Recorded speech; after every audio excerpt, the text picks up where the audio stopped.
Boa noite, meus alunos, minhas alunas da Verbo Jurídico. Sejam todos muito bem-vindos ao nosso primeiro encontro da sua preparação para o Tribunal Regional do Trabalho da Quarta Região. Muito prazer, eu sou Vinícius Opponi, eu sou promotor de justiça aqui no estado de Santa Catarina e sou mestre em Direito e sou professor aqui na Verbo Jurídico, sou professor de matérias como Direito Constitucional, Direitos Humanos, Direito Eleitoral, enfim, eu estou percorrendo aqui sempre as nossas disciplinas aqui na Verbo, estou só tirando o barulhinho chato do celular. É um prazer estar com vocês nesse nosso encontro, nós estamos ao vivo nesse dia 29 de janeiro, iniciando a sua preparação focada e direcionada para o concurso para o Tribunal Regional da Quarta Região, concurso que é muito famoso aí no Rio Grande, né? Eu estou aqui em Santa Catarina, estou em Florianópolis, mas eu sei do peso, da relevância que essa prova tem para os concurseiros aí de TRT da região sul do país como um todo. Então é um prazer estar aqui com vocês. Eu trabalho aqui na Verbo já há um bom tempo. Eventualmente você pode me conhecer do nosso projeto Jurisprudência em Pauta, que é um projeto aberto da Verbo no canal do YouTube. Toda terça-feira, às 19 horas e 30 minutos, você tem uma aula comigo de 1 hora e 30 minutos sobre informativos do Supremo Tribunal Federal, mas um perfil de aula totalmente diferente daquele que você encontra por aí. Eu quero aproveitar e deixar o convite para vocês também acompanharem o nosso Jurisprudência em Pauta, que é um curso permanente. Pra você ter uma noção, a gente já passou de 100 episódios. Já estamos chegando no 120º episódio, que toda semana é o informativo, e o informativo do Supremo é uma novela que não acaba nunca, né? Então, meus amigos, a gente está ao vivo, a gente vai fazer um sorteio de descontos, né, para o nosso curso aqui do TRT da Quarta Região pela Verbo. A gente vai fazer esse sorteio aí ao longo da aula, tá bom? Vamos começar a trabalhar, meus amigos, vamos começar a trabalhar com o nosso direito constitucional. Eu tenho aqui o meu estúdio caseiro, é caseiro, mas é feito com carinho, né? E eu vou me esconder no cantinho da sua tela usando o material aí para vocês. Lembrando que esses slides estão à disposição de todos vocês. Já passei para o time da Verbo para você poder ter acesso, tá bom?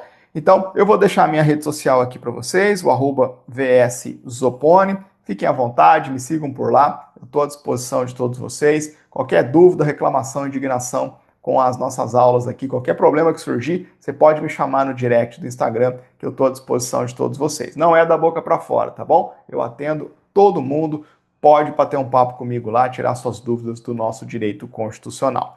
E para hoje, meus amigos, nessa nossa aula de degustação, por assim dizer, né? Nessa nossa aula introdutória, inicial do nosso curso, para a gente começar a aquecer os motores, eu selecionei um tema que não tem erro. Não tem erro de estudar, o tema controle de constitucionalidade. É um tema, juntamente com direitos fundamentais, os temas mais explorados em prova de concurso para carreiras. É um tema que gera muita demanda, porque nós temos um conteúdo doutrinário pesado, a gente tem até um conteúdo normativo, ou seja, tem texto da Constituição para ler, tem disposições legais para fazer a leitura, por exemplo, a Lei 9868 de 1999, a Lei 9882, que é a lei que rege a ADI, a ADC, a ADO, a DPF, enfim. E você tem, claro, jurisprudência do Supremo Tribunal Federal. Então, esse combo, matéria que você tem, base doutrinária, texto normativo, mais jurisprudência farta do Supremo, é uma matéria muito nobre para ser cobrada em prova. E em constitucional, sem sombra de dúvidas, metade a 60% de uma prova normal de direito constitucional acaba orbitando controle de constitucionalidade e direitos fundamentais. Então a gente vai trabalhar com o nosso controle de constitucionalidade, claro, não vamos ver tudo, né? A completude do conteúdo a gente vai ver no nosso curso, nas nossas aulas já dentro do nosso intensivo, de maneira focada, evidentemente, de maneira direcionada, de maneira otimizada. Essa aula é um conteúdo próprio para controle de constitucionalidade. Agora veja, como é que a gente vai começar a estudar controle de constitucionalidade? Tem diversas formas de se organizar o estudo de controle de constitucionalidade. Mas o ponto de partida, e essa aula aqui é muito importante, é a teoria geral do controle de constitucionalidade. Não desprezem esse conteúdo. Escutem quem dá aula dessa matéria faz mais de 10 anos. Muitas das coisas que deixam o tema controle de constitucionalidade difícil para o aluno é porque, por vezes, falta tópicos, ideias, conceitos dentro da teoria geral do controle de constitucionalidade.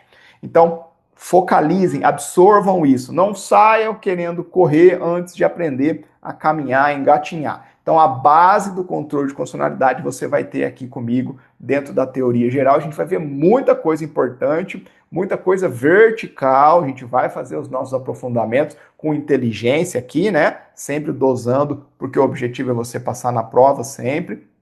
E vamos começar a trabalhar. Veja, meus amigos, a gente parte de um ponto de... Nós partimos de um ponto que com certeza você conhece, que você domina. O controle de constitucionalidade é um grande mecanismo voltado a preservar a supremacia da Constituição. A supremacia da Constituição no nosso ordenamento jurídico. O controle de constitucionalidade é o mecanismo que, para defender a supremacia da Constituição, vai oferecer a nós, operadores do direito, ferramentas para extirpar, para mandar embora tudo aquilo que for incompatível com a Constituição. Agora vejam que importante, e esse é um ponto que vai fazer um cruzamento com outro tema bom lá de constitucional, que é teoria da Constituição. Olha que ideia importante de você levar para a prova. Para que uma ordem jurídica coloque de pé um sistema de controle de constitucionalidade, nós temos que ter uma ordem jurídica em que a Constituição seja rígida.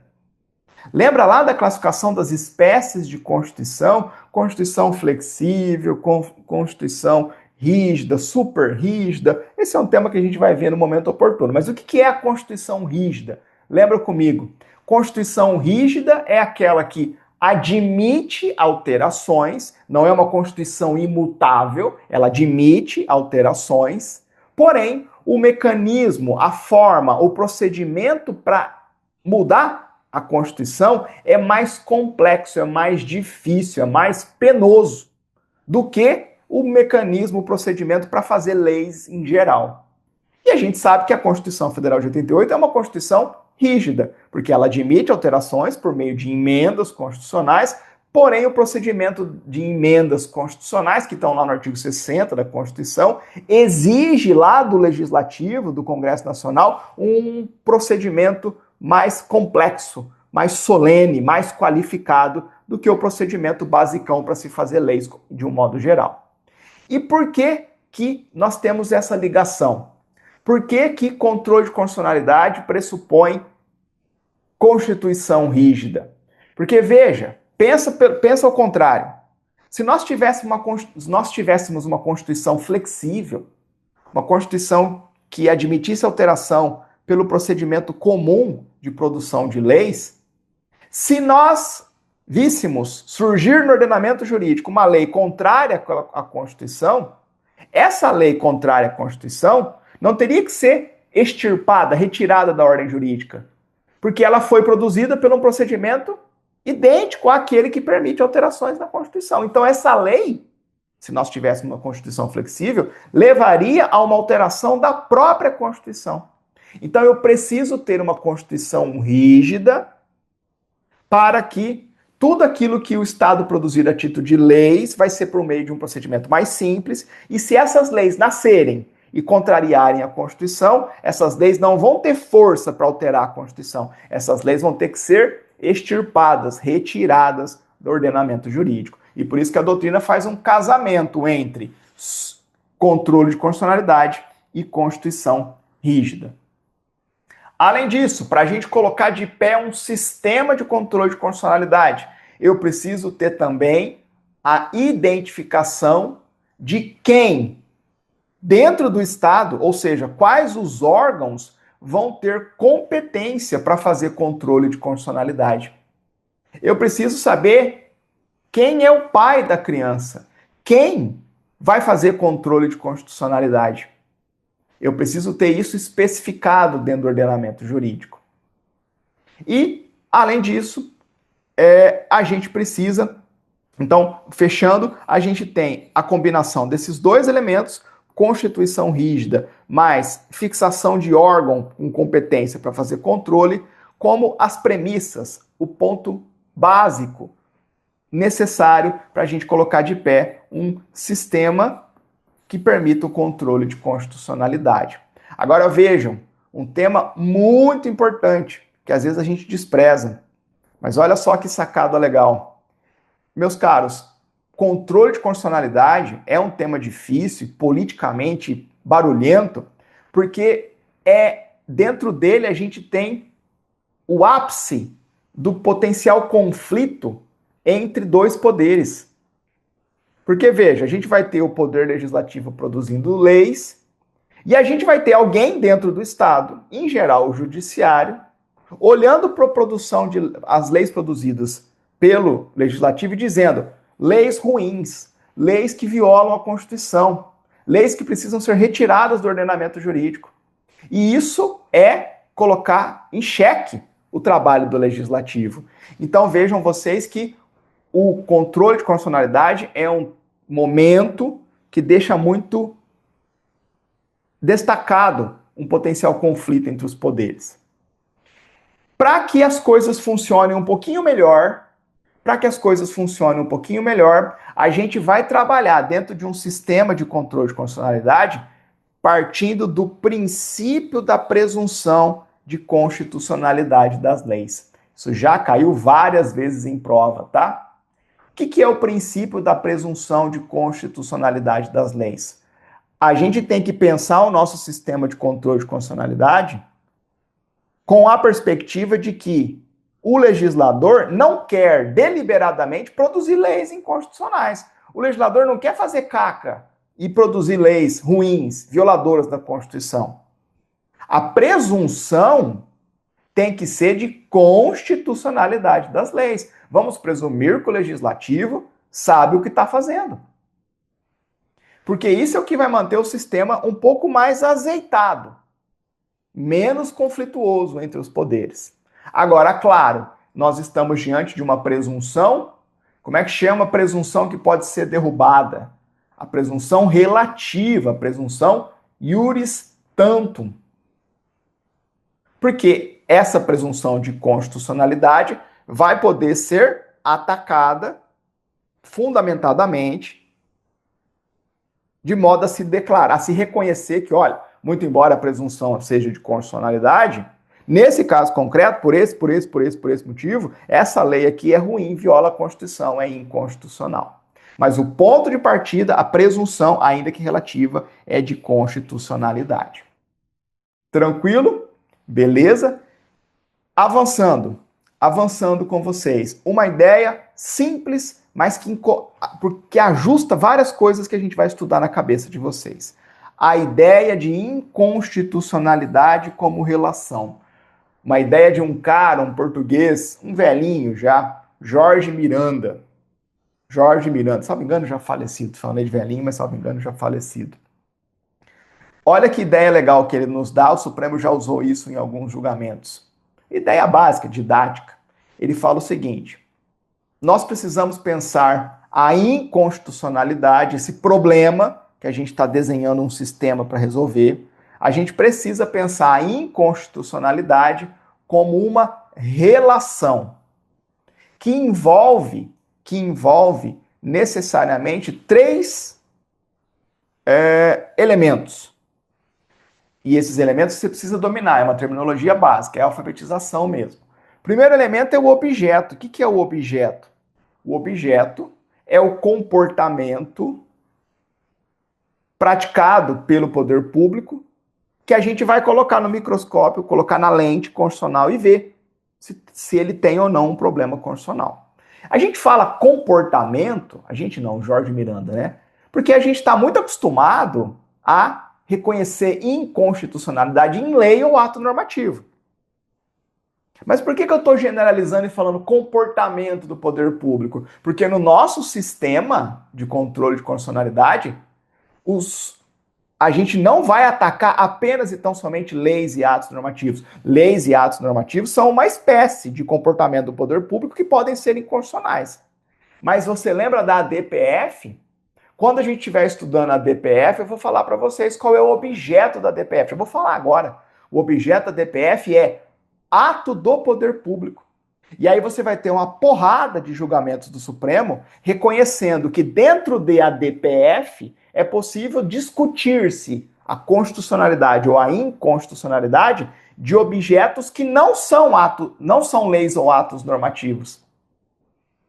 Então, como a gente está na teoria geral, a gente está olhando para o objeto da inconstitucionalidade, dessa relação, né? Que a gente vai discutir se é constitucional ou inconstitucional. O objeto é o comportamento do Estado, um comportamento do poder público, que em geral vai ser uma lei ou ato normativo, mas pode não ser. Pode ser mais do que isso, pode ser outra coisa. Pode ser um ato administrativo, pode ser um conjunto de decisões judiciais, já foi objeto de ADPF. Tranquilo? Esse é o objeto. E o que é o parâmetro? Ah, professor, que básico isso. Te pergunto, parâmetro é o quê? Parâmetro é a Constituição. Não.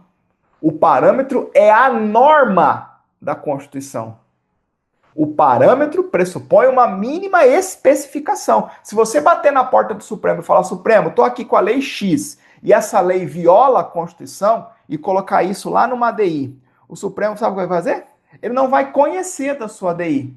Porque você precisa especificar o parâmetro. Tá, viola a Constituição? Onde? O quê? Qual é o princípio, a regra estampada numa norma da Constituição que você está elevando, elencando, selecionando como parâmetro ou paradigma de controle? Então não desprezem a base.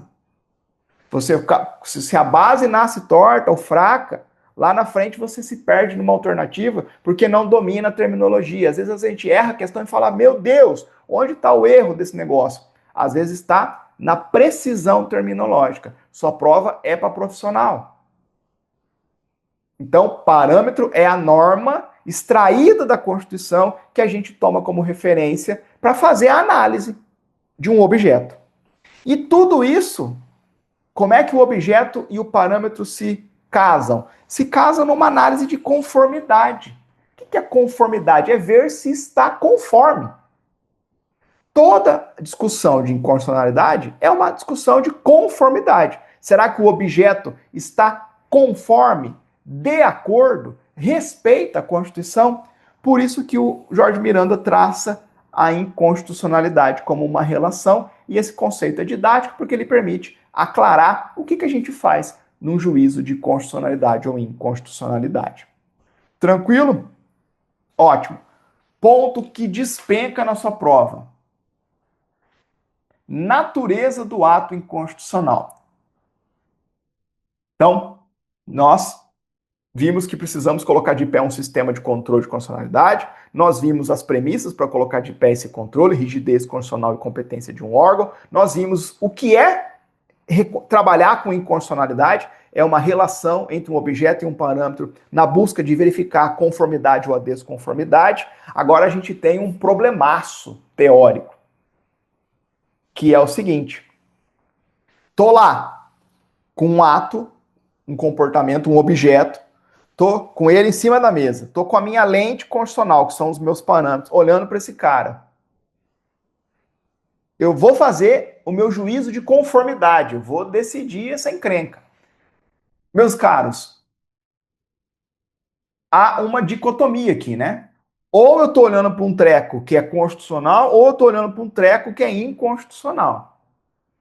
O comportamento, o objeto, só tem duas respostas. Ou ele é constitucional, ou ele é inconstitucional. Ou ele está em conformidade com a Constituição, ou ele está em desconformidade com a Constituição. Se ele está em conformidade, está de acordo com a Constituição, ele é constitucional, problema resolvido, vida que segue. Agora vamos pensar na situação da desconformidade. Aí a gente tem uma discussão muito grande. Esse Cara, esse treco que está em cima da minha mesa, que eu estou reconhecendo que ele não está em conformidade com a Constituição, estou reconhecendo que ele é inconstitucional. A pergunta que se coloca é: esse ato, ele é inexistente, nulo ou anulável? A pergunta é: como é que eu enxergo a natureza do ato inconstitucional? E nós temos teorias, a galera quebrando o pau, mundo afora aí. Teses de doutorado escritas sobre isso há séculos. E a gente tem basicamente três teorias. A teoria do ato inexistente, o ato inconstitucional é inexistente. Teoria do ato anulável, o ato constitucional é passível de ser reconhecido como nulo, ele é anulável. Ou ele é nulo. Três teorias que você precisa saber que existem, mas o que mais nos importa para a sua prova é saber aquela teoria que o Brasil adotou. No Brasil, doutrina e Supremo, textualmente, literalmente dizem: o ato inconstitucional é nulo. O Brasil adotou a teoria da nulidade do ato inconstitucional. Nulidade do ato inconstitucional, sob influência do direito norte-americano. Sob influência do direito norte-americano.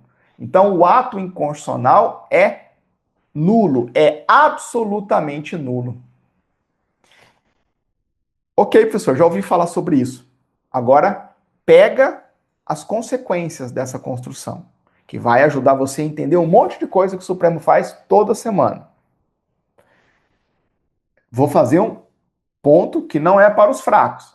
Fica comigo, começo de aula, vamos avançar um pouquinho, vamos aprofundar um pouquinho. Eu preciso te deixar atento para questões difíceis. Tá. Por que disso? Como é que eu penso a inconstitucionalidade à luz da teoria da nulidade do ato inconstitucional? Não despreza, escuta, anota. A ideia é a seguinte, ó. A inconstitucionalidade, para a teoria da nulidade do ato inconstitucional, a inconstitucionalidade é um fenômeno, é um vício, é um problema que nós vamos apurar, verificar, constatar no momento do nascimento desse ato na ordem jurídica. Então, para aferir, identificar a inconstitucionalidade, eu vou olhar lá para o nascimento do ato. O momento em que eles surgem na ordem jurídica. Em que ele, ato, surge na ordem jurídica. E aí eu vou olhar para ele e vou ver se, naquele momento, o ato está ou não respeitando a Constituição vigente ao tempo do nascimento do ato. Se eu concluir que o ato, ao tempo do seu nascimento, viola a Constituição vigente, eu vou bater o carimbo nesse ato como inconstitucional.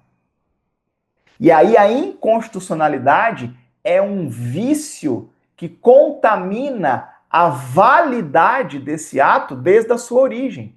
Vou repetir. A inconstitucionalidade é um vício que contamina a validade deste ato desde a sua origem. Por isso que é uma nulidade absoluta. Fala-se na doutrina, e o seu examinador às vezes é chato e cobra isso, fala-se em uma nulidade ab início. Ab início. Ou uma nulidade ab ovo. Nulidade ab início ou nulidade ab ovo. E vejam vocês, meus caros, vejam vocês que entender isso é muito importante. Entender o que é, nós estamos entendendo, de acordo com a teoria da nulidade, que é aquilo que nós adotamos no Brasil, nós estamos entendendo o conceito do que é inconstitucionalidade, a amplitude desse vício. Então, inconstitucionalidade é o fenômeno, é o vício de violação à Constituição, de desconformidade, de incompatibilidade, que se apura, que se verifica ao tempo do nascimento do ato, à luz da ordem constitucional vigente.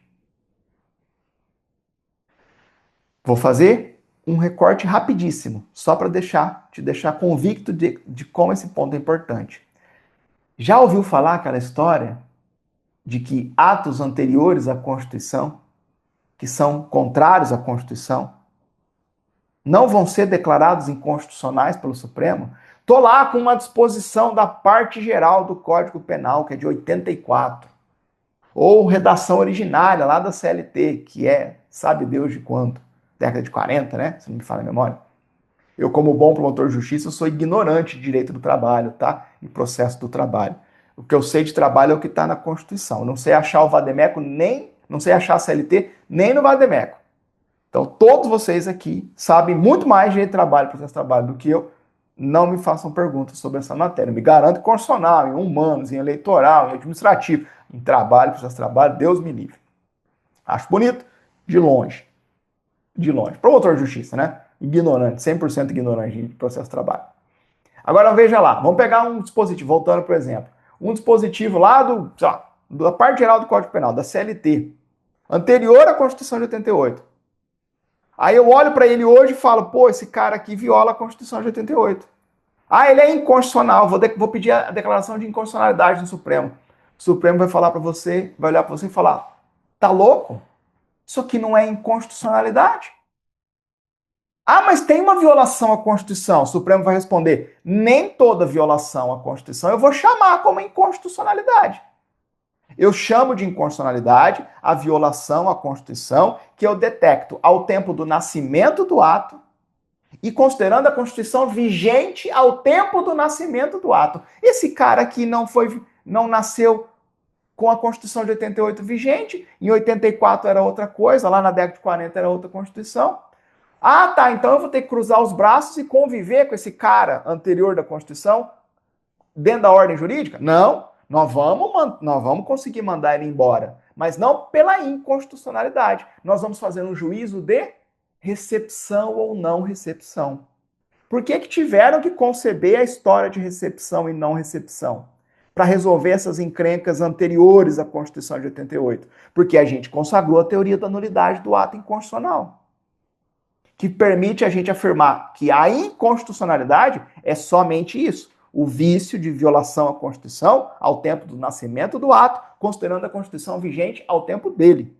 Agora, se nasceu alguma coisa em 90, e quando uma lei, e quando ela nasceu violava a Constituição, pode chamar ela de inconstitucional. Juízo de constitucionalidade e inconstitucionalidade, não é como recepção ou não recepção.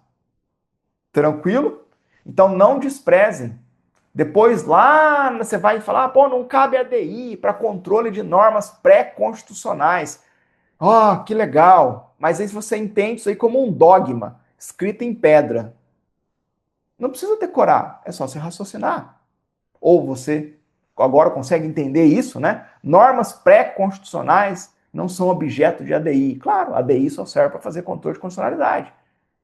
E normas pré-constitucionais que violam a Constituição não é inconstitucionalidade. É um juiz de recepção e não recepção. E isso eu não faço em ADI, eu faço em outra ação. Qual? A DPF. E aí as coisas vão se encaixando melhor, com sentido, com significado. Tranquilo? Essa teoria da nulidade do ato inconstitucional é imprescindível para você caminhar em controle de constitucionalidade. Além dela nos dar a definição técnica do que é inconstitucionalidade, eu extraio da teoria da nulidade do ato inconstitucional 3 consequências lógicas, que todas elas depois você vai precisar para entender as ações de controle de constitucionalidade. Quer ver comigo? Olha lá. Olha só. 3 consequências. 3 consequências lógicas. Deixa eu só ajustar um negocinho aqui, pessoal.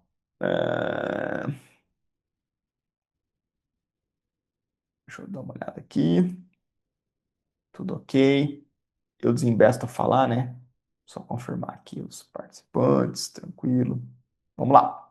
3 consequências lógicas que você vai lembrar de temas que você já estudou lá quando estuda as ações do controle. Primeira consequência lógica.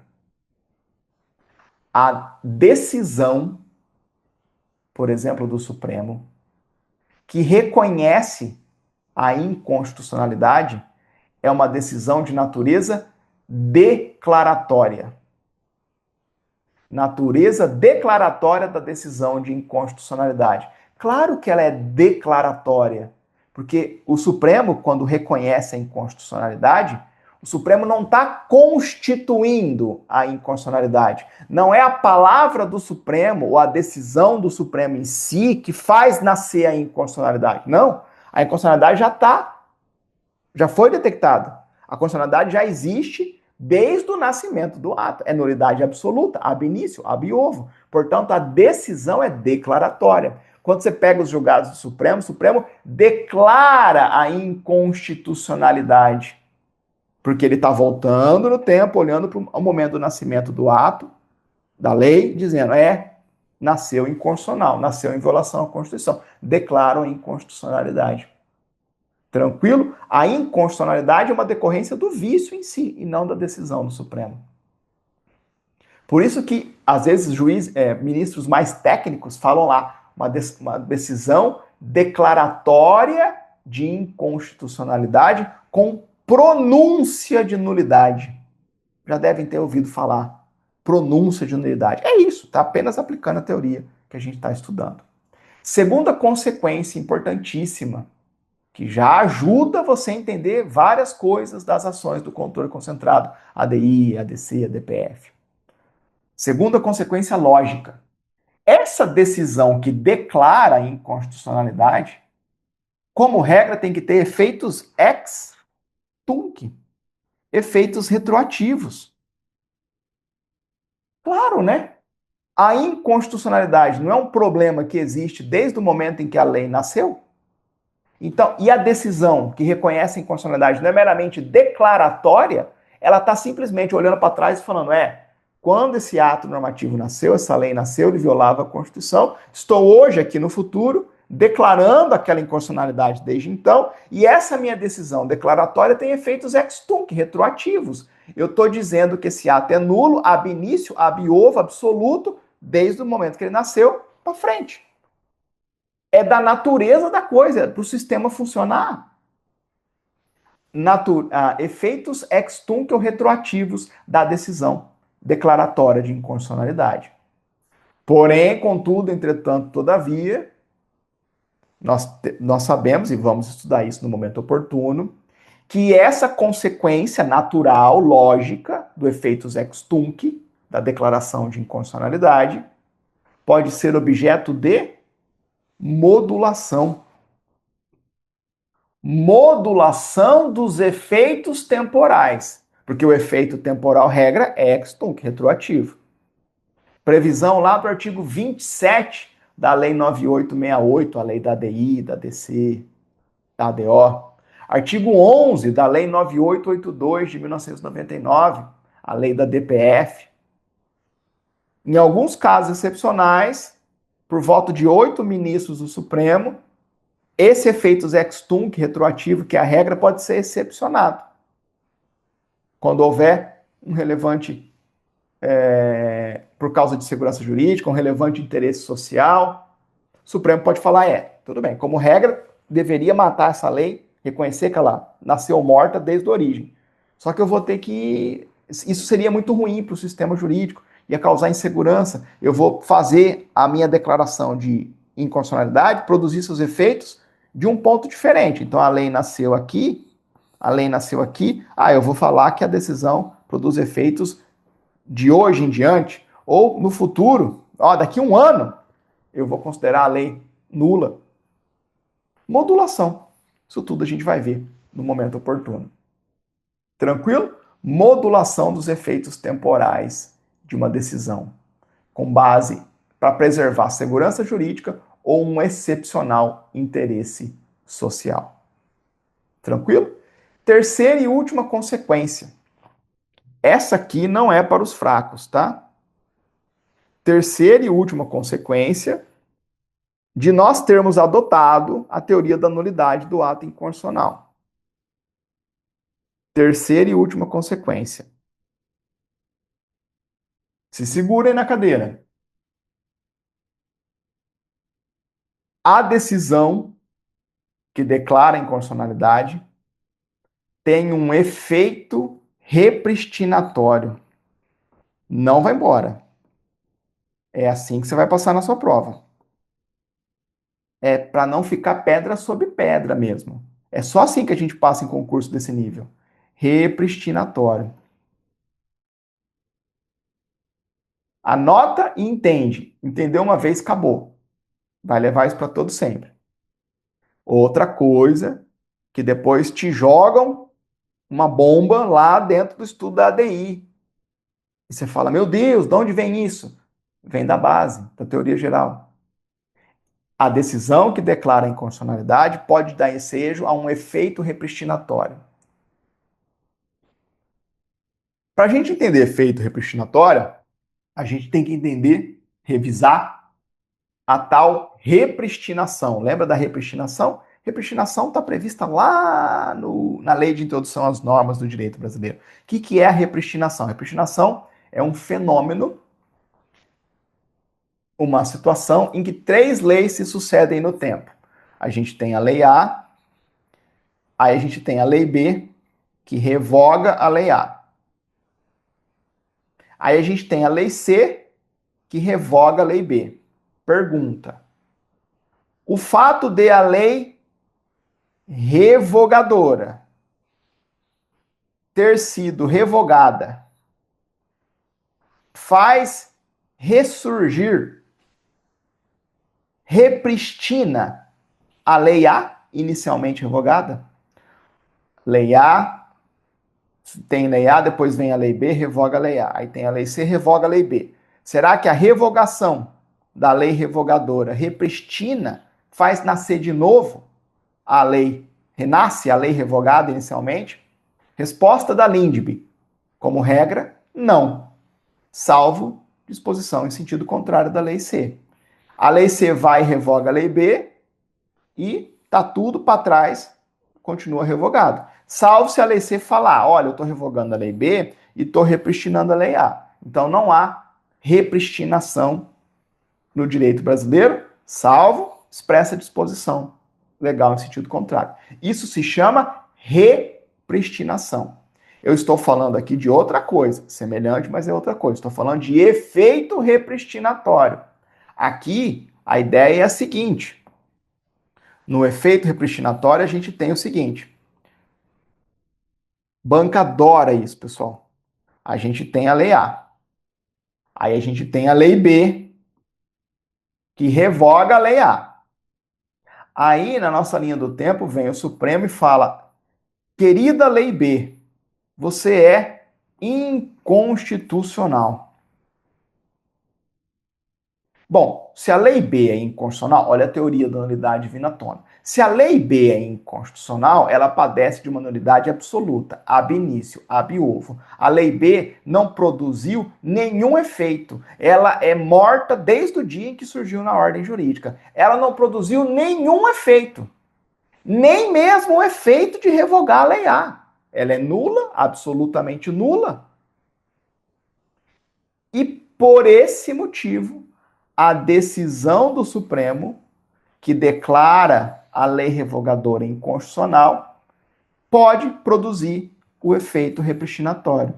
Aqui é a regra. O Supremo declarou lei B inconstitucional, nulidade ab início, ab ovo, nulidade absoluta, não produz nenhum efeito, nem mesmo de ter revogado a lei A. A decisão do Supremo que derruba a lei B faz repristinar a lei A. Agora, isso é repristinação? Não. Repristinação é um fenômeno que envolve três leis sucedendo no tempo. Isso se chama efeito repristinatório. De quem? Da decisão do Supremo. Por quê? Por conta da teoria da nulidade do ato inconstitucional. Tranquilo? Agora vejam, quando que se estuda esses temas, pessoal? É lá dentro da ADI, com aquela porrada de discussão que a ADI já tem dentro de si, que é só dela? Não, isso aqui a gente estuda agora, na teoria geral do controle. Você sai daqui preparado, seguro, com o domínio do argumento mesmo, da construção, da técnica, da teoria. Fechado? Vimos a natureza do ato inconstitucional. Ótimo. Vamos avançar. Vamos começar agora um rolê que eu sei que alguns de vocês não gostam, mas gostar é facultativo, né? Gostar é facultativo, tem que dar linha na pipa, temos que enfrentar aquilo tal como se apresenta na prova. Antes disso, pessoal, queria saber se a. Deixa eu deixar uma mensagem aqui. A gente tem o nosso sorteio, né? Estou pedindo aqui para o pessoal da técnica ver se eu já posso fazer o nosso sorteio. Não sei se a Maísa já está por aí. Maísa já tá por aí, né, Maísa? Então Podemos vamos fazer lá. sim, prof. Legal, bacana. Então, confirmando, são 5 números, né? Isso, Legal. Daí eu posso te falar, a gente está com. Estamos com quantos alunos aqui, Maísa? Me ajuda, por favor. Uns 6, 7? isso, Tá. Então eu posso escolher 5 números entre 1 e 7, isso? isso. Beleza, obrigado, Marisa. Então vamos lá. Vamos escolher 2, 4, 5 e 7. Fechou? Só repete novamente o prof para mim salvar aqui, por favor. Sim. 2, 4, 5 e 7. Tá, perfeito. Vou enviar aqui no chat daí as pessoas. Beleza, maravilha. Parabéns aos sorteados aleatoriamente aqui, né? Eu realmente não sabia nem quantos alunos estavam conosco aqui. Vamos trabalhar. Classificações da inconstitucionalidade. O que a gente vai fazer agora, pessoal? A gente vai começar a trabalhar com perspectivas que a doutrina nos dá para classificar esse tema maior que a gente está estudando, que é o da inconstitucionalidade. E aí a gente tem classificações importantes, não só para fazer o decoreba para a prova, sabe? São classificações que vão nos ajudar a pensar tópicos, conteúdo dentro desse tema mais complexo que é o controle de constitucionalidade. Então a gente vai apresentar a classificação, só que eu costumo brincar que eu tenho vários problemas como professor, vários defeitos. Mas se tem um defeito que eu não tenho é de ser preguiçoso. Preguiçoso eu não sou. Então a gente vai usar da classificação, vou apresentar a classificação para vocês, mas a gente vai usar da classificação para fazer estudos complementares, encaixar ideia nova, que vai te preparando para os temas subsequentes em controle de constitucionalidade e já te dá material bruto para acertar a questão de prova. Fechado? Esse é o nosso compromisso e o nosso objetivo agora. Vamos lá. Classificações da inconstitucionalidade. Primeira classificação, leve em conta, essa aqui é muito importante e diz um pouquinho com aquilo que a gente estava estudando antes. Classificação que tem como critério a relação no tempo entre o objeto e o parâmetro. Veja como vocês precisam estar alfabetizados, né? Precisa saber lá o que é objeto, já sabe o que é objeto. Parâmetro, já sabe o que é parâmetro. Então a gente vai classificar a inconstitucionalidade considerando-se a relação no tempo entre o objeto e o parâmetro. São duas as espécies de inconstitucionalidade: a inconstitucionalidade originária e a inconstitucionalidade superveniente. O que é inconstitucionalidade originária? Inconstitucionalidade originária é aquela que se verifica ao tempo do surgimento, ao tempo do nascimento do ato na ordem jurídica. Ele nasceu, eu olho para ele, eu já vejo de pronto uma incongruência, uma desconformidade, uma violação com a Constituição.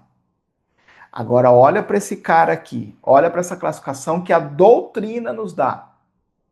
A inconstitucionalidade superveniente. Nessa hipótese, o ato nasceu, surgiu, respeitando a Constituição vigente ao seu tempo. Porém, algo aconteceu na ordem jurídica, uma nova Constituição veio à tona, ou houve uma mudança na Constituição vigente, e aquele cara que estava ok passa a se mostrar incompatível com essa alteração superveniente. Então, originariamente, o ato é constitucional.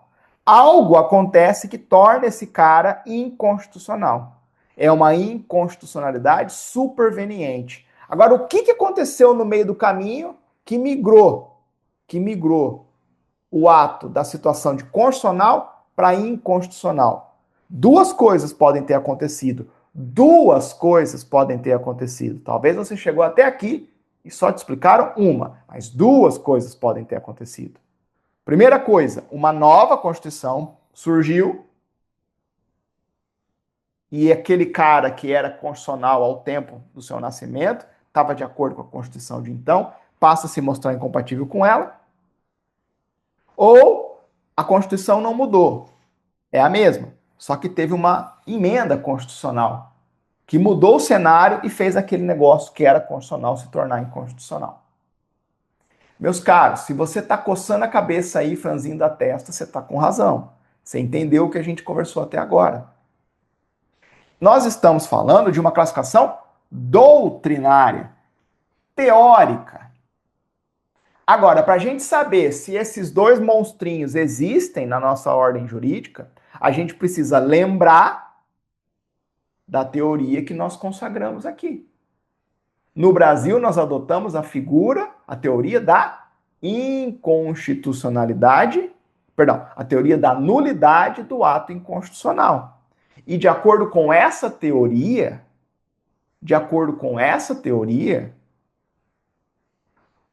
a inconstitucionalidade é o fenômeno que eu constato ao tempo do surgimento do ato. Se tivermos um problema de desrespeito à Constituição depois, isso eu não vou chamar de inconstitucionalidade. Portanto, no direito brasileiro, esse cara aqui, ó, não existe. Esse cara aqui não existe. Pelo menos em princípio. A inconstitucionalidade superveniente não vai existir. Pelo menos em princípio. A inconstitucionalidade superveniente, a gente vai ter que resolver de uma outra forma. Aquilo que a doutrina chama de inconstitucionalidade superveniente, essa violação superveniente à Constituição, eu não vou poder carimbá-la de inconstitucional, por força da teoria da nulidade do ato inconstitucional.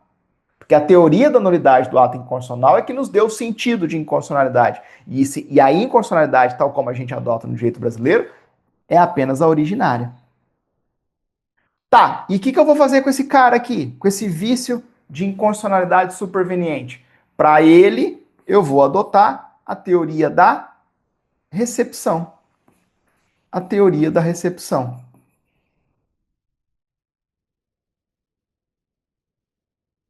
A teoria da recepção ou da não recepção. Então eu vou olhar para esse cara que era constitucional e tornou-se e passou a revelar uma desconformidade com uma nova Constituição ou com uma emenda constitucional, e eu vou considerá-lo não recepcionado pela ordem jurídica. Não recepcionado. Eu resolvo o problema que a doutrina chama de inconstitucionalidade superveniente por meio de um controle de recepção ou não recepção. Fechado? Tranquilo? Vamos pôr isso à prova. Vou dar duas situações para vocês. Duas situações. Vamos pensar o seguinte. Lei X, vamos pegar a situação 1. A Lei X de 1982.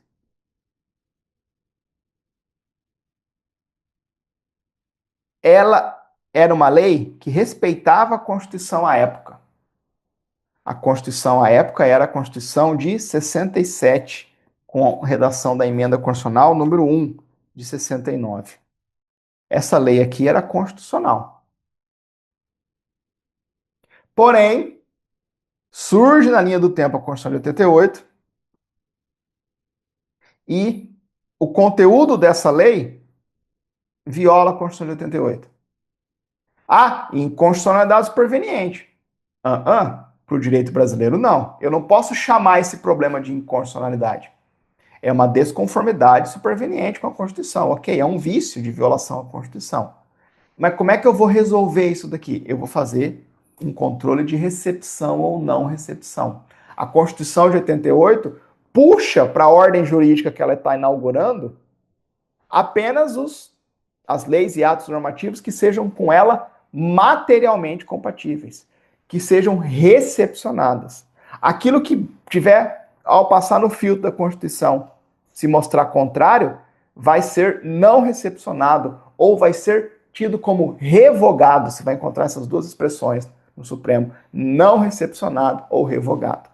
Essa é a primeira situação. Agora que vai cair na sua prova é essa daqui, ó. A segunda situação, aqui vai cair na sua prova é essa daqui. Lei Y de 1992. De acordo com a Constituição Federal de 88, lá vigente lá em 92. O que aconteceu? Em 96 passou uma emenda constitucional, lá em 1996. E fez inserir na Constituição de 88 um parâmetro novo, um dispositivo novo lá, um artigo X qualquer, um artigo Z. Trocou lá, mudou um artigo, mudou a redação, inseriu um artigo, sei lá. Mudou algo na Constituição por emenda. E essa alteração tornou essa lei aqui, ó, deu uma desconformidade para essa lei. Uma lei de 90 e... Eu falei 98? Eu falei 92. Falei 98 aqui. Agora eu fiquei na dúvida. Para deixar o exemplo redondo. Uma lei Y de 92. Lei Y de 92. Era de acordo com a Constituição de 88, vigente lá em 92. Vem em 96 uma emenda que muda a Constituição de 88 e enfia na Constituição de 88 algo que torna aquela lei de 92 contrária. O que eu faço com essa lei de 92? Ah, professor, declara inconstitucional, porque ela é uma norma pós-Constituição de 88. Não. Você vai ter que fazer um juízo de recepção ou não recepção. É a mesma coisa. É exatamente a mesma coisa. Eu não posso chamar isso que aconteceu de inconstitucionalidade. Porque se eu fizer isso, ela é superveniente. E a inconstitucionalidade superveniente não existe à luz, da teoria da nulidade absoluta.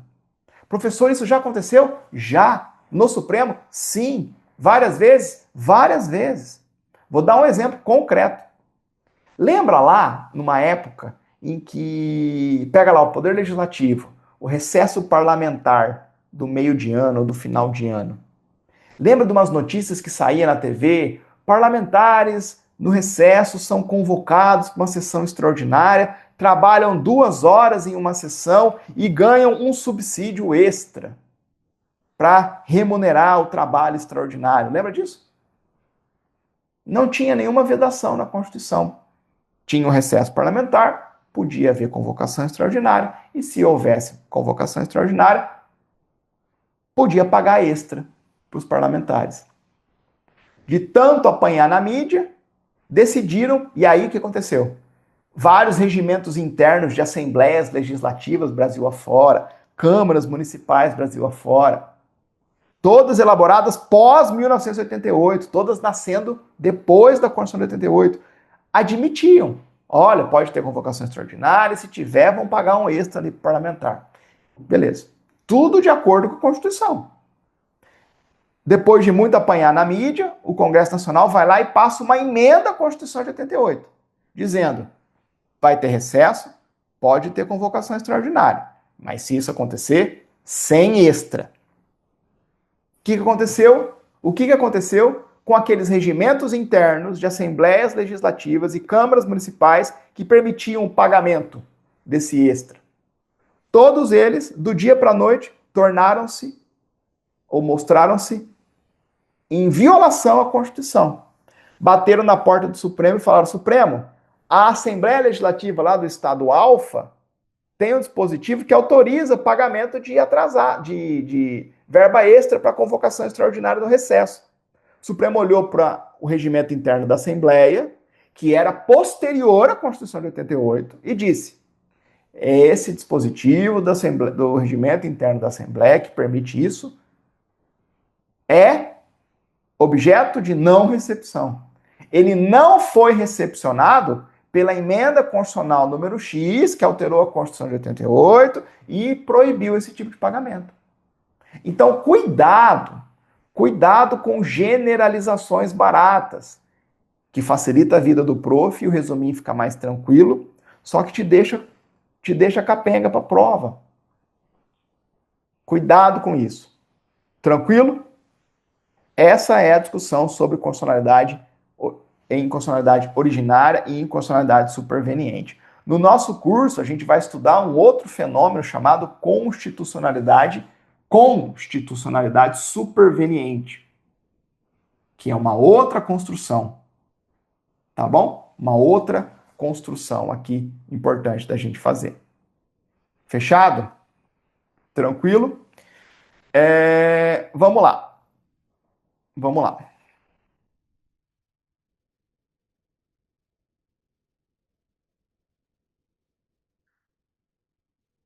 A gente tem uma situação importante aqui.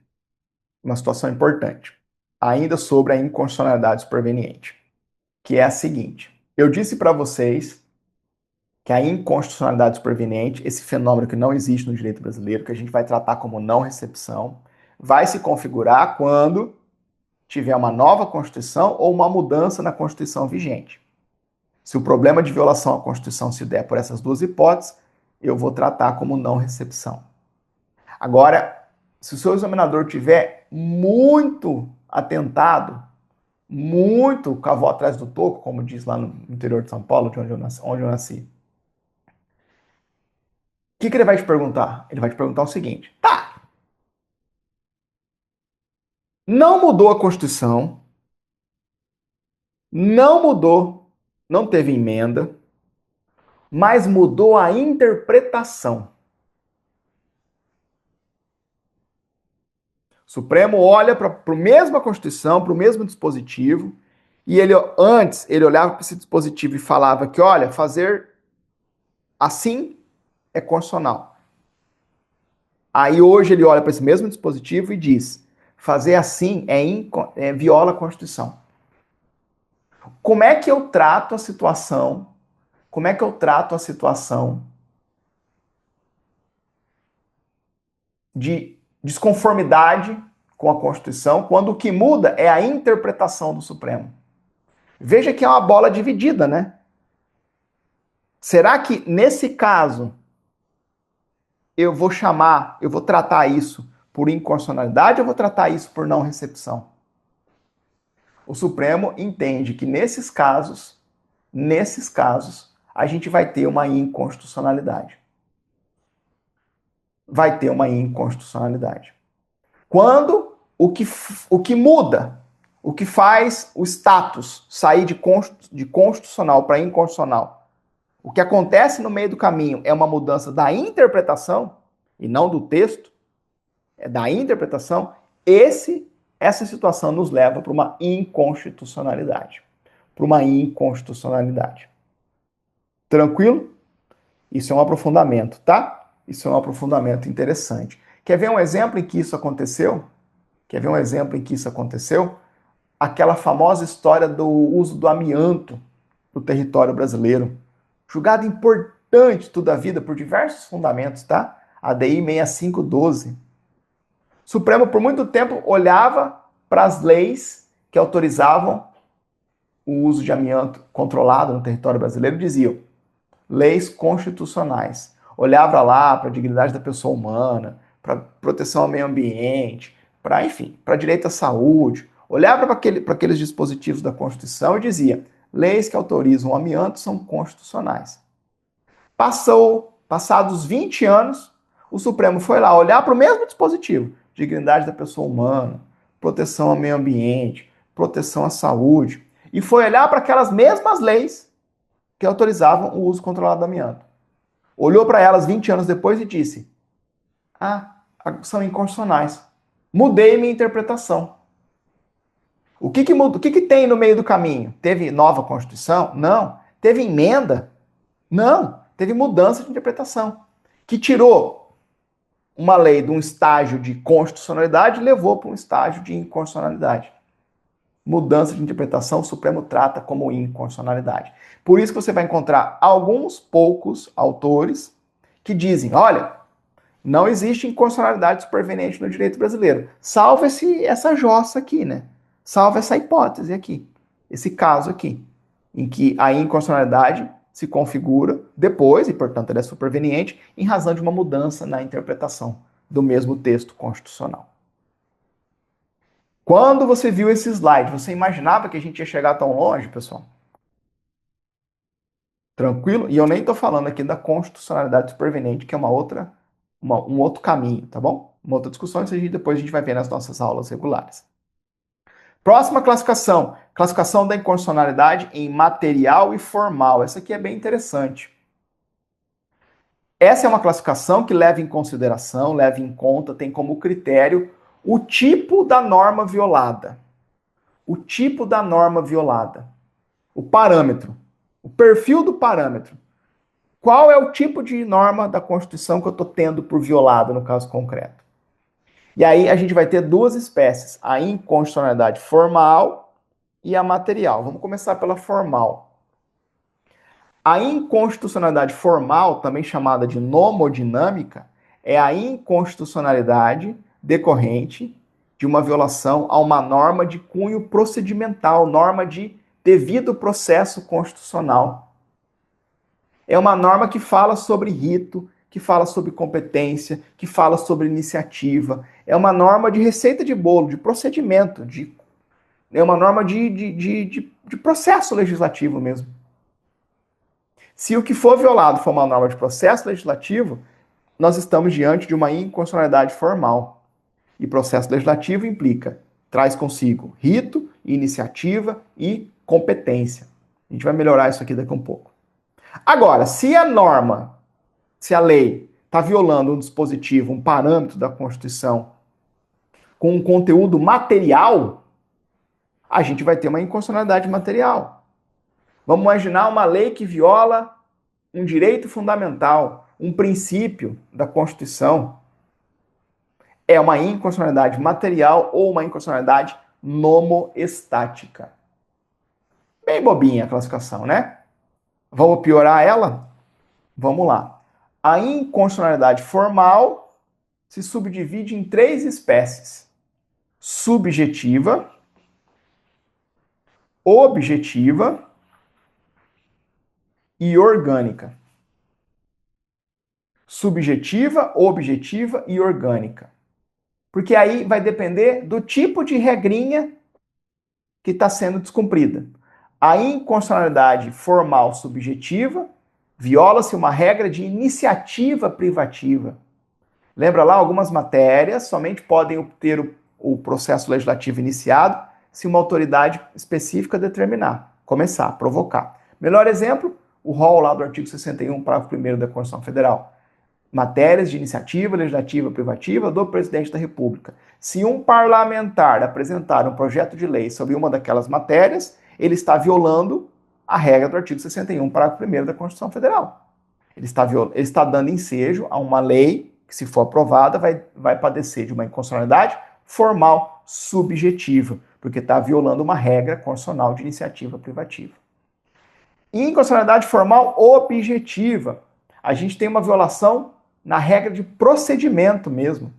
Por exemplo, uma lei complementar aprovada sem a maioria qualificada de maioria, sem o quórum qualificado de maioria absoluta. Uma lei que é para ser complementar, mas passou com quórum de lei ordinária. Uma emenda constitucional que não passou em 2 turnos em cada casa, foi em turno único. É uma inconstitucionalidade formal objetiva, viola a regra de procedimento. E a muito mais comum é a inconstitucionalidade formal orgânica, que é aquela que se faz presente quando nós temos uma violação a uma regra de repartição de competência legislativa. É um legislativo produzindo lei numa matéria que ele não pode. É o Estado legislando em matéria da União. É a União legislando em matéria do município. É o município legislando em matéria do Estado. É uma inconstitucionalidade formal orgânica. É a mais comum, a mais recorrente. Acabei vendo que eu escrevi atrás de mim aqui, né? Acho que ficou claro, né? Subjetiva, objetiva e orgânica. Acabou, professor? Não. Vamos aprofundar rapidamente. Julgado importantíssimo. Julgado não. Jurisprudência do Supremo. Jurisprudência do Supremo. Pergunta.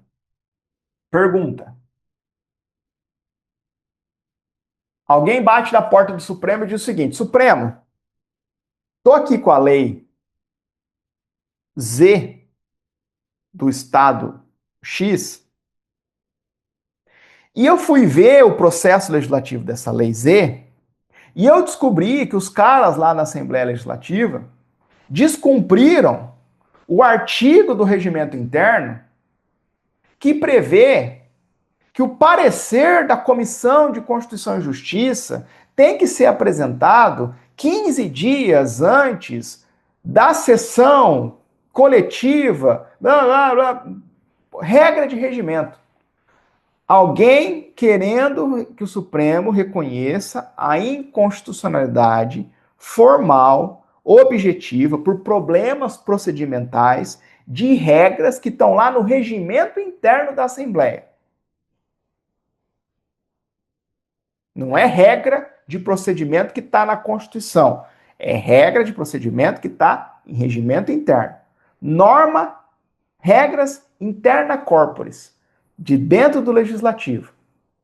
Pergunta: o Supremo pode olhar para aquela lei estadual e falar: é verdade, essa lei estadual aqui, ó, é inconstitucional, tem uma inconstitucionalidade formal, objetiva, porque descumpriu aquele artigo lá do regimento que fala isso, e não tem nada na Constituição equivalente.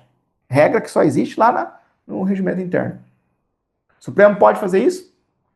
Claro que não, né? Qual que é o parâmetro, o paradigma? O parâmetro e paradigma tem que estar previsto na Constituição. A Constituição traz regras procedimentais? Traz. Mas a Constituição traz um macro.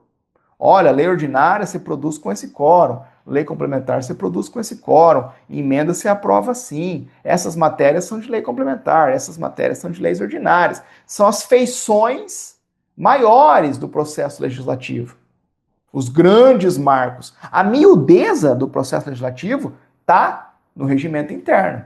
E se o que foi descumprido é regra de regimento interno, isso não dá ensejo à inconstitucionalidade. O Supremo lava as mãos e fala: olha, em respeito ao princípio da separação dos poderes, eu tenho que presumir constitucionalidade das leis.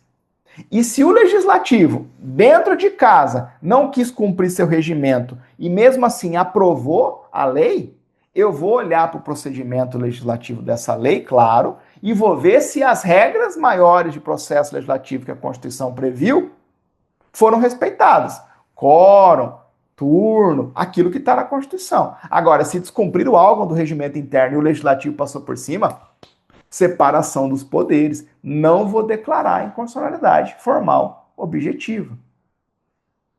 Lei constitucional. Legislativo que se vire em fazer cumprir suas próprias normas.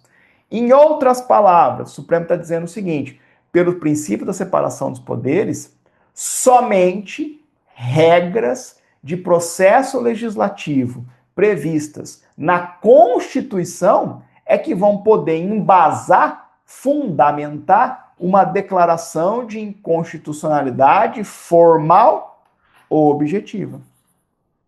Normas de regimento interno, não.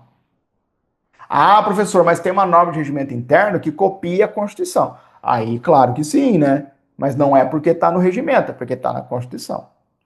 Fechado? Isso cai muito em prova. Não desprezem as classificações.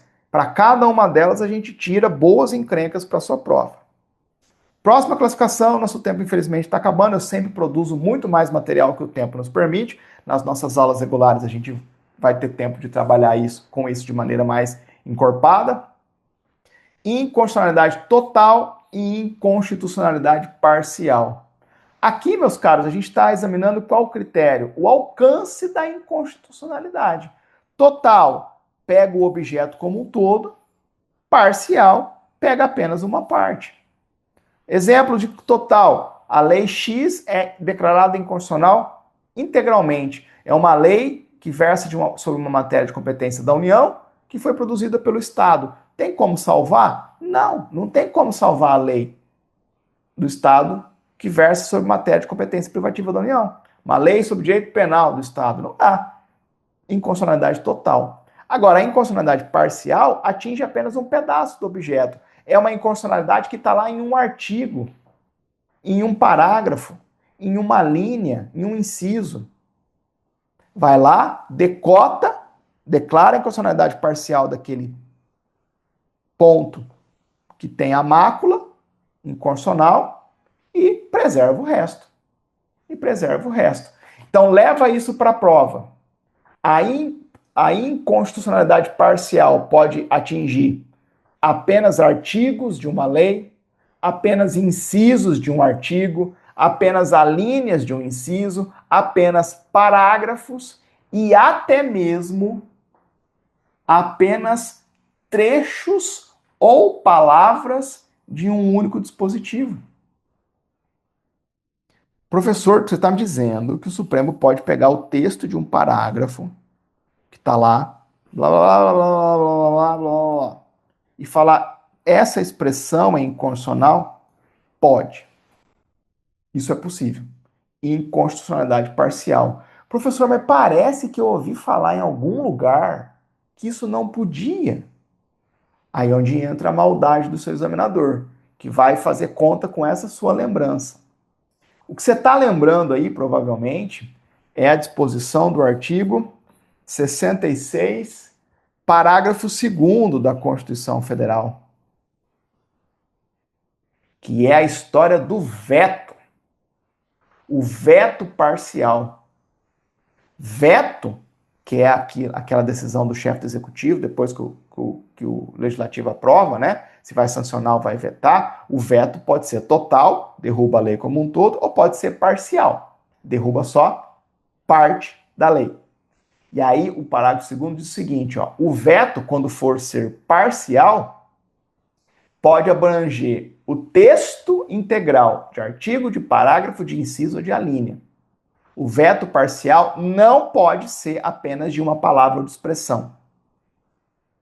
O veto parcial não pode ser de palavra ou expressão. A inconstitucionalidade parcial, sim. Por isso você vai encontrar várias vezes o Supremo dizendo isso. Declarando inconstitucionalidade parcial, decotando uma expressão de um artigo, de um inciso, de um parágrafo, de uma linha. Tranquilo? Não confunda as coisas. Próxima classificação. Essa daqui é bacana também. Dá um bom caldo para a sua prova. Classificação da inconstitucionalidade em direta, indireta e por arrastamento. Direta, indireta e por arrastamento. Tranquilo? Vamos lá. O que a gente está vendo aqui, pessoal? Nessa classificação, a gente está vendo como que a violação à Constituição se apresenta. O modo pela qual se configura a violação à Constituição. A gente vai ver, em síntese, se a lei ou o ato normativo atinge apenas a Constituição ou atinge outras coisas também. Já vai ficar claro. 3 espécies. Ou melhor, vamos trabalhar primeiro com 2 espécies. A primeira delas é a inconstitucionalidade direta, expressa, imediata ou frontal. Tudo sinônimo, né? Tudo sinônimo. Inconstitucionalidade indireta, expressa, imediata ou frontal. O objeto que a gente está examinando atinge de per si, por si só, frontalmente a Constituição.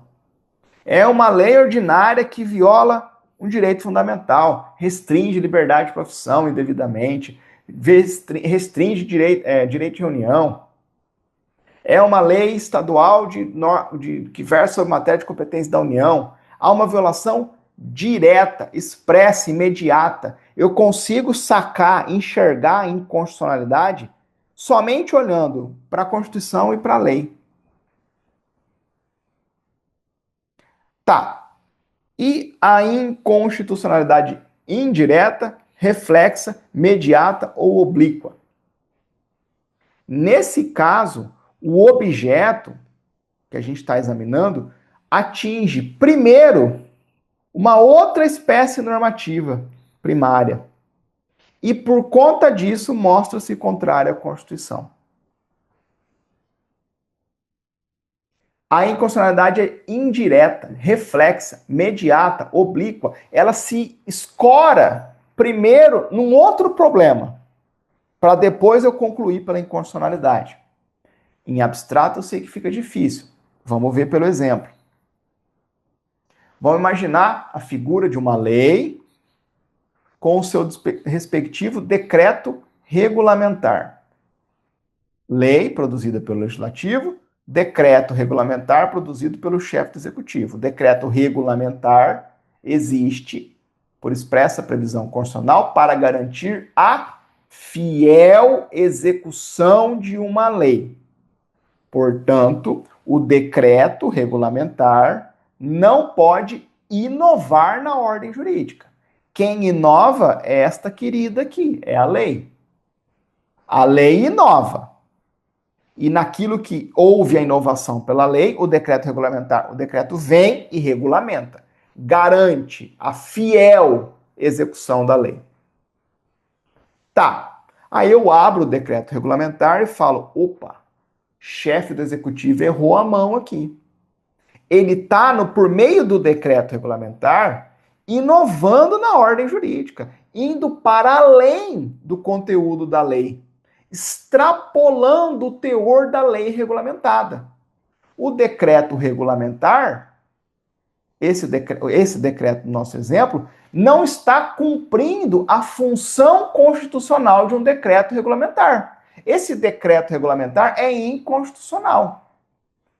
Porque se ele é um decreto regulamentar, ele deveria só regulamentar, mas ele não está fazendo só isso, portanto, é um decreto que não está fazendo, está contrariando a Constituição. Ele é uma inconstitucionalidade.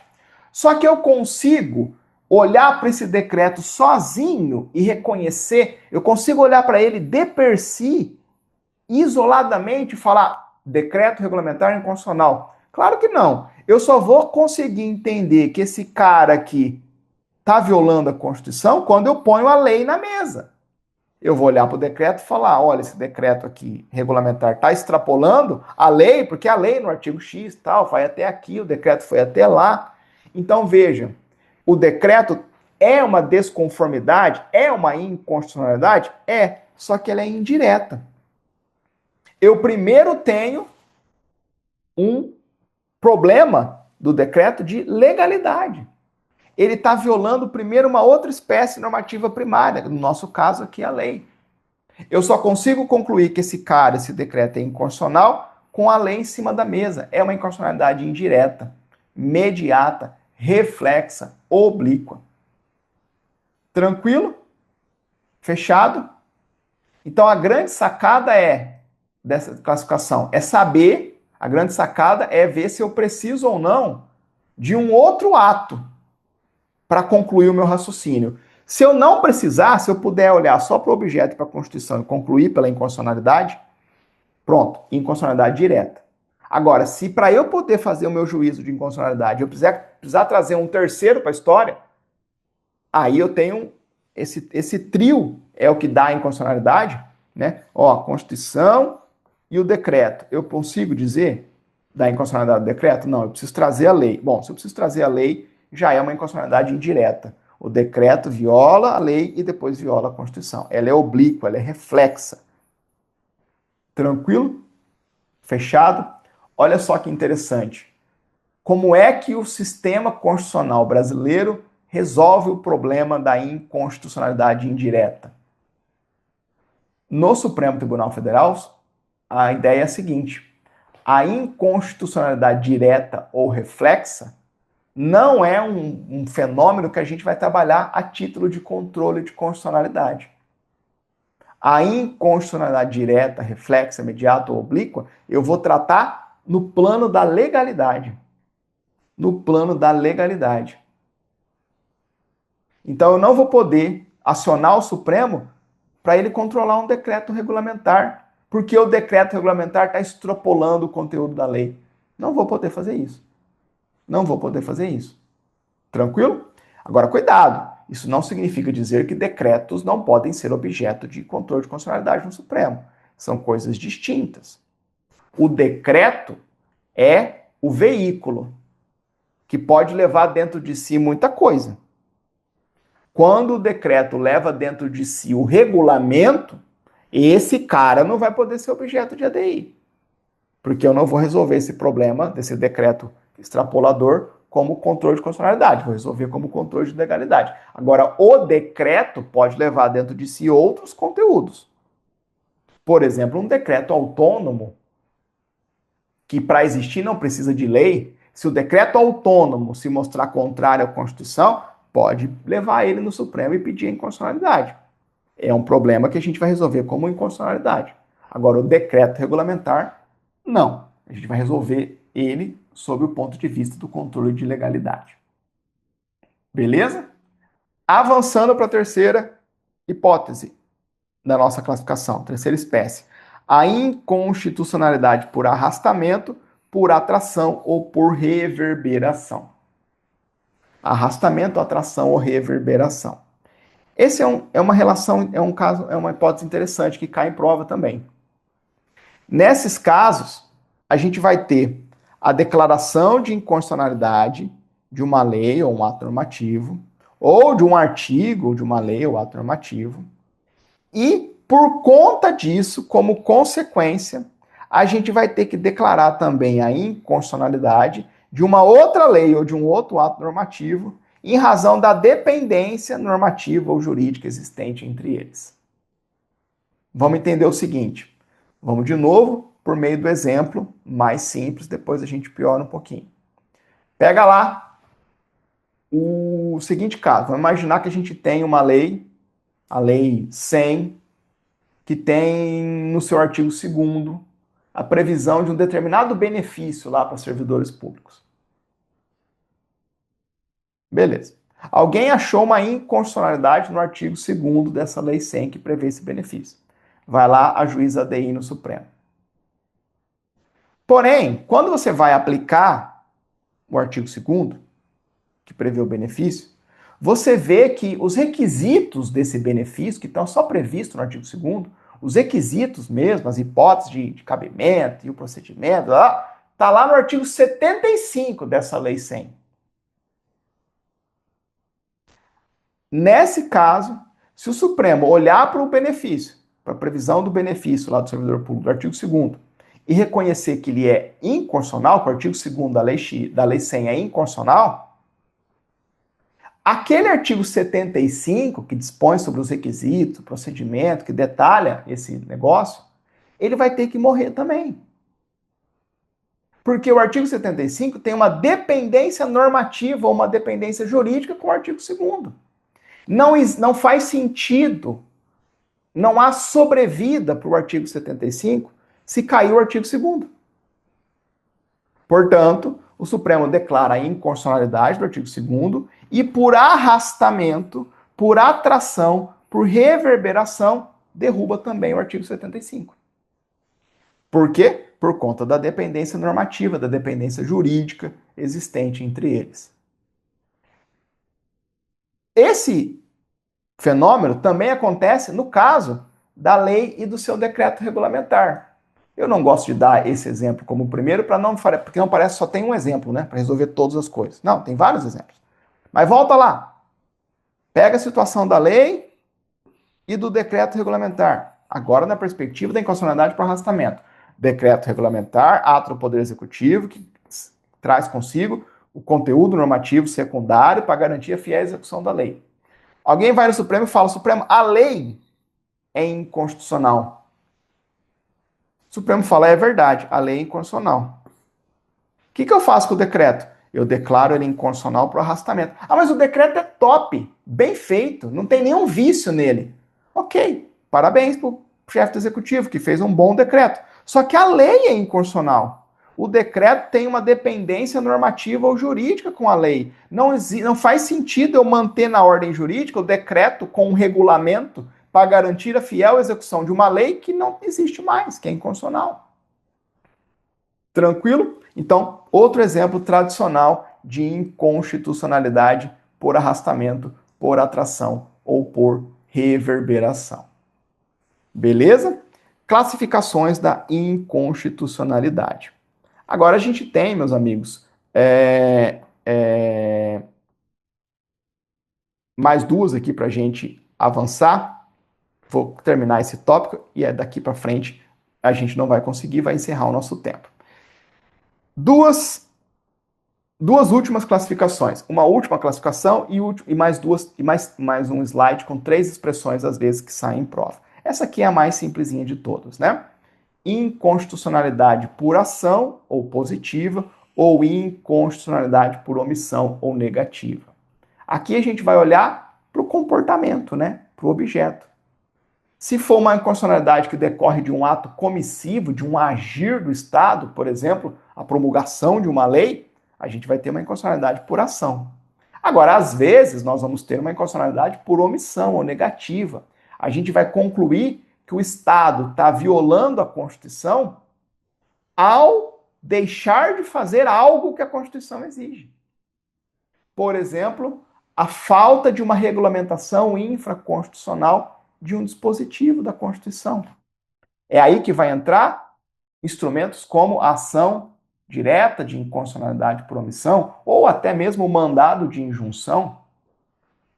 É um controle da omissão inconstitucional. A omissão inconstitucional é um cara novo no direito. Controle de constitucionalidade existe faz tempo. O controle de uma omissão inconstitucional é algo mais novo. É algo que surge com o neoconstitucionalismo. Surge com o neoconstitucionalismo. Essa etapa mais recente, mais contemporânea do constitucionalismo, que se inaugura com o fim da Segunda Guerra Mundial. No neoconstitucionalismo, começou a trabalhar com a ideia de força normativa da Constituição. A Constituição tem que ter a capacidade de regulamentar, regrar as relações jurídicas. E por isso, a falta de uma atuação do Estado, a ausência do agir do Estado, quando a Constituição assim determina, é um problema de esvaziamento da força normativa da Constituição.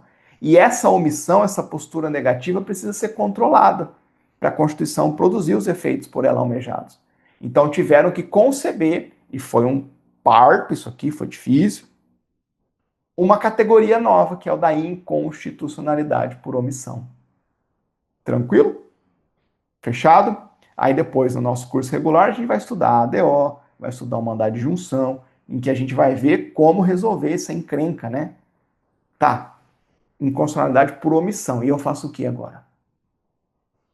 Põe o que no lugar? Detectei que tem um buraco. É inconstitucionalidade por omissão. É um buraco, tá faltando alguma coisa. O que o judiciário faz? Pode tapar o buraco. Pode pôr uma lei no lugar? Aí a gente vai ver os efeitos do mandado de junção, os efeitos da ação direta de inconstitucionalidade por omissão. E aí, meus amigos, uma última classificação aqui para você. Na verdade, não é uma classificação, são expressões conhecidas em alguns julgamentos, trabalhadas em alguns julgamentos, cai de vez em quando em prova. a inconstitucionalidade chapada, enlouquecida ou desvairada. Tudo expressão da doutrina ou de ministro, tá?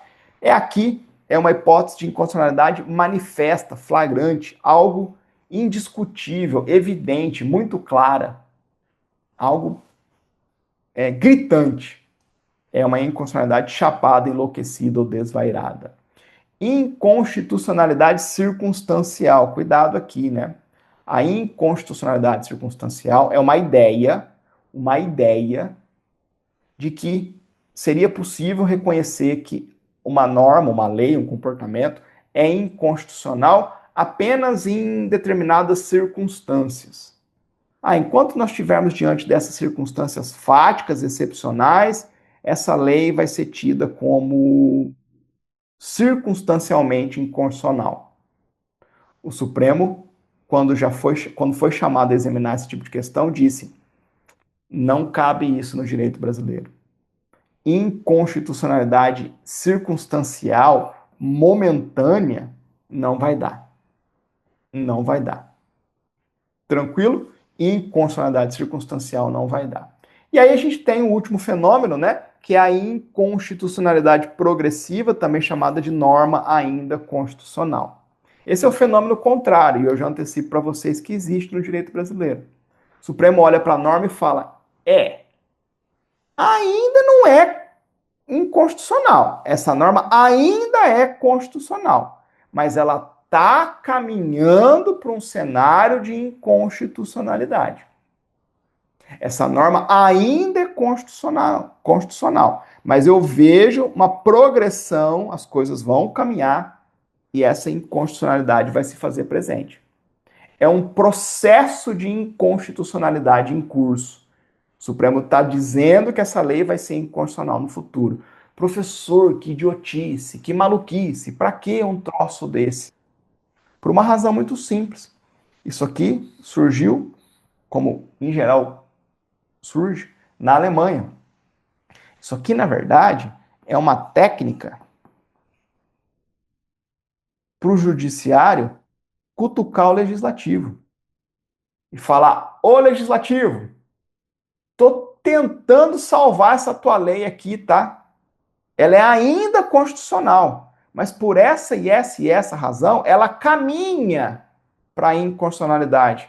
Então se liga e não passa vergonha e revoga ou melhora essa lei, altera ela, tira ela dessa rota de inconstitucionalidade. São técnicas que lá no Tribunal Constitucional Alemão existem bastante, por meio do qual o judiciário dá dicas, faz chamamentos ao legislativo, em homenagem à separação dos poderes e à presunção de constitucionalidade. Isso aqui já aconteceu no direito brasileiro. Quer ver um exemplo? Aquela possibilidade do MP, Ministério Público, ajuizar a ação civil ex delito, prevista lá no CP. O Supremo já disse que aquilo lá, na verdade, é trabalho da Defensoria Pública. Mas como não tem Defensoria Pública estruturada no Brasil de maneira suficiente, vamos deixar o MP fazendo. Mas não é do trabalho da MP, é da Defensoria. Então é uma norma ainda constitucional. Ainda por quê? Porque quando que ela vai se tornar inconstitucional? Ela vai se tornar inconstitucional quando tiver Defensoria Pública com estrutura suficiente para cumprir o seu trabalho, para cumprir com a sua missão constitucional. E aí, nesse cenário, o MP não pode mais ajuizar esse tipo de ação. Tá bom? Meus amigos, passei um pouquinho do nosso tempo aí, 1h30 de aula agora. Obrigado à equipe pelo suporte. A gente chega ao final desse nosso primeiro encontro, em que eu pude trabalhar com vocês temas diversos do nosso... Deixa eu voltar para o meu setup aqui, para eu me achar. A gente conseguiu percorrer uma fração expressiva do material que eu preparei para vocês, trabalhando com calma, com passos consistentes, né? E sem perder a oportunidade de fazer as complementações necessárias. Preparei um material mais caprichadinho, até para você ter um gostinho do que vai ser o nosso conteúdo aqui no nosso curso. A gente vai, claro, no nosso curso de preparação, essa aula vai se encaixar ali dentro do controle de constitucionalidade, a gente vai ver todo o tema. Como é que essa aula termina, pessoal? a gente avança para terminar a teoria geral com classificações, com o complemento da classificação, depois a gente das classificações, aí a gente fecha a parte de teoria geral e começamos a trabalhar com temas em espécie. Aí a gente vai falar um pouco, aí vai falar de norma de reserva de plenário, artigo 97 da Constituição Federal, súmula vinculante respectiva. Depois a gente vai trabalhar com controle concentrado abstrato no âmbito do Supremo Tribunal Federal, vai olhar para as ações de controle concentrado abstrato, ADI, ADC, ADPF, ATO. Dentro da DO a gente fala de mandado de junção, depois a gente vai para controle de constitucionalidade no âmbito dos tribunais de justiça, um tema curtinho, mas que é importante conhecer. Depois a gente vai para controle de constitucionalidade difuso e todas as suas considerações. Depois a gente estuda súmula vinculante e aí pronto. Grosso modo, esse é o sumário, né? É o caminho do estudo de controle de constitucionalidade, claro, em uma carga horária bem mais enriquecida. Fechado? Mas a proposta é essa, meus caros, a gente trabalhar de maneira consistente, sempre conjugando teoria com texto constitucional, quando existente, evidentemente, né? Aqui nessa parte é menos, e jurisprudência do Supremo. E aí, qual que é o nosso guia? Como tem muita teoria sobre controle de constitucionalidade, a gente trabalha com duas referências. Primeiro, aquilo que cai em prova, e eu corrijo prova de direito constitucional toda semana, sem exceção, para concursos de nível técnico, de criminalista e de carreira jurídica. E as bancas hoje, meus caros, sem dó nem piedade, né? Você pega concurso para analista que tem questões que muito facilmente cairiam em prova de carreira jurídica e vice-versa. E, claro, primeira referência, o que cai em prova. Segunda referência, jurisprudência do Supremo. Então, a gente está sempre trabalhando com julgados do Supremo, com entendimentos da Corte para permitir que você tenha um material justo, adequado para a sua prova, tá bom? Quero agradecer a atenção de todos vocês, foi um prazer estar com vocês nesse encontro, eu fico à disposição de todos, tá bom? Forte abraço a todos, fiquem com Deus e até a nosso encontro no nosso curso. Um abraço a todos, bons estudos.